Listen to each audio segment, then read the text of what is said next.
Hi, I'm Christopher Klopper and I'm the Dean at ACAP. So I started my career actually as a maths and music teacher. After a few years I moved to Botswana where I taught music for De Beers, the diamond mine people at one of their local schools. After that I moved into the National Department of Education where I was the curriculum lead for arts and culture. Prior to immigrating here to Australia where I took up a position at Charles Sturt University in Bathurst and then moved to the Gold Coast to Griffith University over a period of 10 years. And then left the university to take up a position at Griffith College. I was the academic director for 2 years and then moved across here to ACAP as the Dean.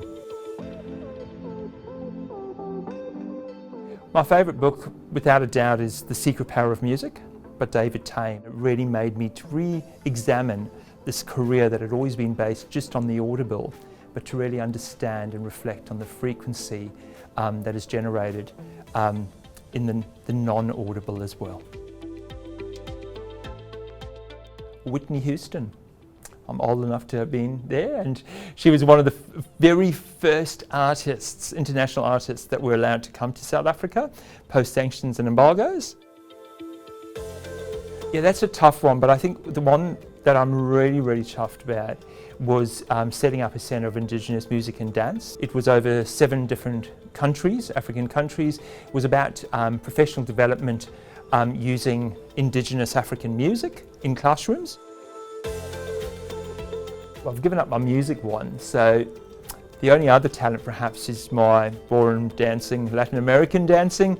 Yeah, for a number of years in South Africa I was a competitive ballroom dancer.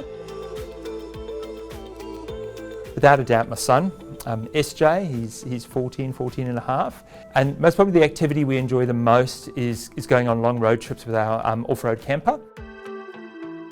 I sure do, and that's the words of the former Archbishop Desmond Tutu of the Anglican Church in South Africa. He passed away, but he always spoke about, don't spend your life just pulling people out of a river. Don't just save them from drowning on the river.